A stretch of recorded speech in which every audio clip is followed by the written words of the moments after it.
Hello बच्चों, question states that two projectiles are thrown simultaneously in same vertical plane from same point. If their velocity of projections are v1 and v2 at an angle theta 1 and theta 2 respectively from horizontal, then answer the following questions. First, if v1 sin theta 1 equals to v2 sin theta 2, then choose the correct statement. So first is the time of flight of the both the particle will be same. Second, the maximum height attained by particle will be same.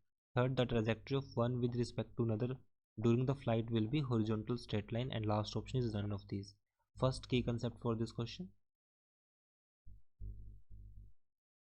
So this is about projectile motion. ये हमारे पास projectile motion की regarding है. अब हम जानते हैं time of flight के लिए जो फॉर्मूला यूज़ करते हैं हम, that is 2u sin theta divide by g. And height के लिए जो होता है u square sine square theta by 2g. ये हमारे पास हाइट के लिए है. That is maximum height for maximum height of a projectile. So maximum height of a projectile will be there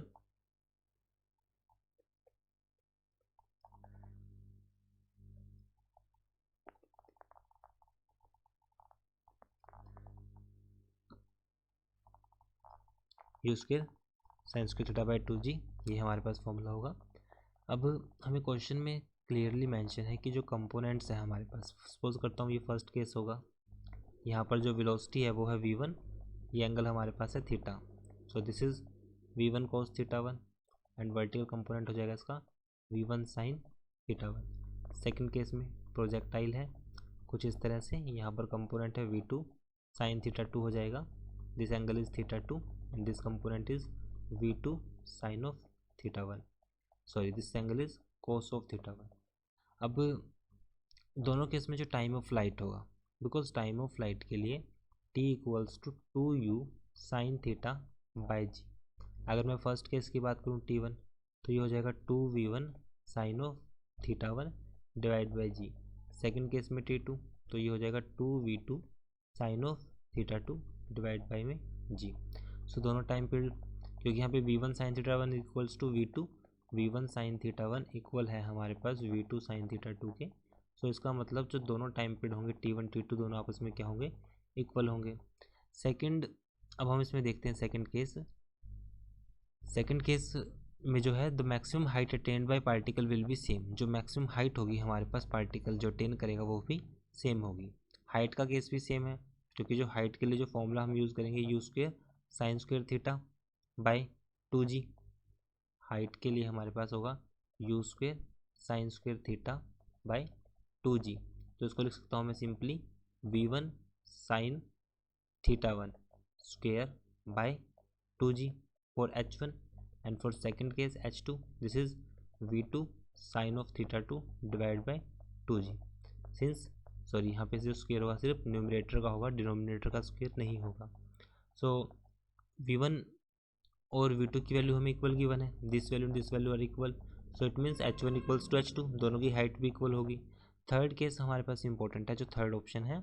third option में कहा गया है कि जो पार्टिकल का जो पाथ होगा, the trajectory of one with respect to another, the trajectory of one with respect to another during the flight will be horizontal straight line.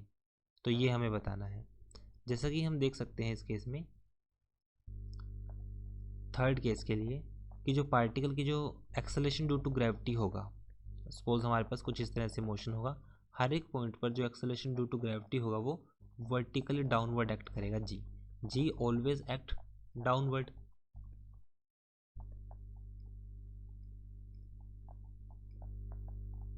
Ji always act downward. सो अगर जी हमेशा डाउनवर्ड एक्ट करता है तो इस point से हम कह सकते हैं G always act vertically downward. So G will be relative acceleration between projectile. जो दोनों के केस में, फर्स्ट केस में सेकंड केस में वर्टिकली जी डाउनवर्ड एक्ट करेगा. सो दोनों केस में जो जी दोनों होगा तो रिलेटिव एक्सेलरेशन होगा दोनों के केस में, वो कितना हो जाएगा, 0. अगर रिलेटिव एक्सेलरेशन 0 हो गया, it means relative velocity not changing. तो जो रिलेटिव वेलोसिटी होगी हमारे पास उसमें भी किसी तरह का कोई चेंज नहीं होगा. So relative velocity is also this mean relative velocity not changing. So even the direction is not changing because relative acceleration is 0, so path of projectile with respect to another projectile will be straight line. तो इसका मतलब जो path होगा हमारे पास वो क्या होगा दोनों केस में, वो एक स्ट्रेट लाइन होगा. So दोनों केस में it will be straight line. So it is our answer. So right answer we can say option first, second and third, that is A, B, C. All are right. A, B, C. I hope solution is understandable. Thank you.